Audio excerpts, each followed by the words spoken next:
Pana Presidenta, მინდა რომ აი ბოლო დროის მოვლენებს გამოვეხმაო, რომ საკმაოდ დიდია საზოგადოების ინტერესი გირგულიანის საქმესთან დაკავშირებით. იყო საუბარი იმაზე, ოპოზიციამაც აღნიშნა, რომ ვანო მერაბიშვილის მინისტრობის დროს საკმაოდ ბევრი საქმე მაგ შორის დაკონსერვებული, წლობით დაკონსერვებული საქმეების გახსნა მოხერხდა. ეს არის კალაძე, ეს არის გორის ტერაქტი, ეს არის ბუშის ტერაქტის მცდელობის ფაქტი. უზეგერა, ჩემზეც მერხეს ვერად რადგან მე ყოველთვის ვთხოვდი. საკმაოდ ბევრი საქმე გაიხსნა მისი მინისტრობის დროს.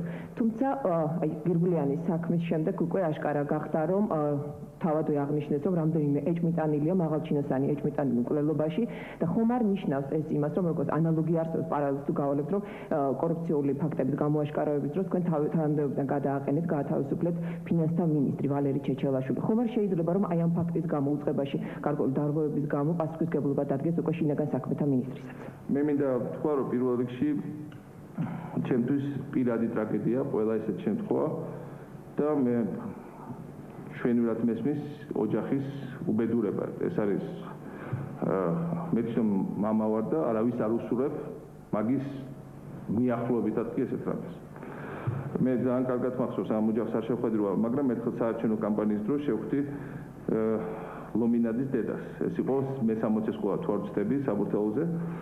და რო ესეთი კუთხეში იდგა, ესეთი ინტელიგენტი, ესეთი ცოტა ხებში მოხრილი, ძალიან სიმპათიური მასწავლებელი ხალი იჯდა, თვითონ ხმარა მოუღია სხვა შორის და სკოლის პედაგოგებმა მითხეს, რომ იქნება აი ამ საქმეს მიხედვით. მაშინ მე ვიყავი საკრებულოს საარჩევნო კამპანიის დროს, ხა მე არავინ არ მეკითხებოდა არაფრის გახსნას, მაგრამ მე ეს არ დამავიწყდა. და სხვა შორის მთელი ეს პერიოდი ლომინაძის საქმეს სულ კითხულობდი. სულ კითხულობდი, მიუხედავად იმისა, რომ იმქაც არაფერი არ უთქვას თვითონ, მაგრამ მე მახსოვს რა იყო ეს ახალგაზრდა ბიჭი ჩამოვიდა ამერიკაში ისწავლა, უნდა და თავის ქვეყანას მომსახურებოდა, წააწყდა მაფიას და მაფიამ გადაუარა და მოიშორა და არავინ მისი დამცველი მე საქმე გააყალბეს, ჩაფარცხეს და ყველაფერი დამთავრდა. ამიტომ მე ჩემ ხალხს უთხარი და ეს დაპირება შევასრულე. ხელშეუხებელი არავინ არ არის, ყველა ვინც ძალიან უნდა ჩაიდინოს, ყველა დაისჯება. ეხლა მეორე მხრივ, რა თქმა უნდა, როცა შინაგან საქმეთა სამინისტროს პოლიციელები არიან ჩარეული, ეს არის ორმაგად მძიმე. და თუმცა ისიც უნდა ითქვას, რომ ესეთი რამე შეიძლება მოხდეს საფრანგეთში, შეიძლება მოხდეს ინგლისში, შეიძლება ხდება ხშირად ამერიკაში. ოღონდ ცოტა ქვეყანა არის. მე ქვეყნები ჩამოთვლე, რომელიც ამას პასუხობენ და ისევე უპასუხა საქართველოს, როგორც უპასუხობენ მათ ქვეყნებში. არაფერი განსაკუთრებული, უბრალოდ არაფერი სხვანაირი, ვიდრე რასაც ისინი გააკეთებენ, ჩვენ არ გავკეთებია. ყველა ვინც დასაჭერი იყო, დაჭერილია, თუ კიდევ ვინმე იქნება, იმათაც მოვთხოვთ პასუხს, ყველა ვინც ყველაფერი რაც გამოსაძიებელი იქნება ბოლომდე. ამავე დროს თქვენ თვითონ თქვით, არასოდეს საქართველოს არ ყოლია ასეთი ეფექტური პოლიცია. არა მხოლოდ საქართველოს. მე არ ვიცი, ბევრი სხვა საბჭოთა ქვეყანა, რომელსაც ყავს ასეთი ეფექტური პოლიცია. როცა ურთულესი ტერაქტები იხსნება, როცა მაგალი თანამდებობის პირები კამინით გავდა. აი ხა თქვენ არ ვიცი იმ დღეს უყურეთ, მე მაგალითად აი გულზე მომეფინა, რომ შევიდენ, დგას მაგალი თანამდებობის პირი ჰალსტუქში, კოსტუმში და კარგად ჩაცმული პოლიცია, ის ძველი პოლიცია კი არა, რომელიც შედიოდა ზოგი ჯინსებში, ზოგი რაღაცაში და რა შესახედავები იყო, კარგად იცით, კარგად ჩაცმული სამხედრო ესეთი რაღაცა ესეთი შეხედულების პოლიციელი ეუბნება, თქვენ გაქვთ უფლება იყო ჩუმად, ყველა თქვენი სიტყვა. ესეთი ჩვენ გავხდით ცივილიზებული ქვეყანა, ესე ხდება ნორმალურ ქვეყნებში. თქვენ როდესმე წარმოგედგინათ, რომ საქართველოში ასე იქნებოდა. როდესმე წარმოგედგინათ, რომ ესეთი რეპუტაცია ექნებოდა პატრონს.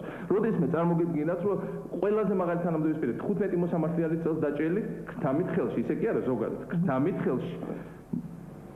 ჩვენი დეპუტატები უმრავლესობის ფრაქცია, ეხლა აი უმრავლესობის ფრაქციის დეპუტატი დაიჭერეს. აი ხო ხედა უმრავლესობა. პირიქით, ეს ნიშნავს, რომ ეს არის ჯანსაღი უმრავლესობა. ეს ნიშნავს, რომ ეს არის ჯანსაღი მთავრობა. ეს ნიშნავს, რომ ამ მთავრობას ჩემი და სხვისი არა აქვს, ის არის საზოგადოების ნაწილი, ის საზოგადოებისგან არაფერი თავის თავს არ აცილებს, ის იგივე ისევე ექცევა თავისიანებს და უფრო მკაცრადაც, ვიდრე ნებისმიერ სხვა ადამიანს. და ეს თქვენ გონიათ, ეს ყველაფერი ციდან ჩამოვარდა? ეს ყველაფერი ესე ვიღაცა მოგვიტანა და ესე თებსე მოგვასწრა. ეს ყველაფერი გააკეთა მერაბიშვილმა, ეს ყველაფერი გააკეთა ოქრუაშვილმა, ეს ყველაფერი გააკეთა ბარამინძე როცა დაიწყო, ეს ყველაფერი გავაკეთეთ ჩვენ ყველამ ერთად. იმ პოლიციელებმა, იმ ბიჭებმა, რომლებიც ხედაღამე ასწორებენ, რომ ქვეყანაში იყოს წესრიგი. ამიტომ პოლიციას ჩვენ დაუჭერთ ბოლომდე ხართ, ბოლომდე შინაგან საქმეთა მინისტრს. ხა გადაყენებაზე ხა მაშინ ამ კაბინეტში ხარ მოვიყვანო ჯონდი ბაღათურია მაგათსა და ხوار დავისვა არ შალიკო ნათელაშვილი ან გიორგაძე თავის გოგიტიძის და გადავწყვიტეთ ყველა პრობლემა ხე ეს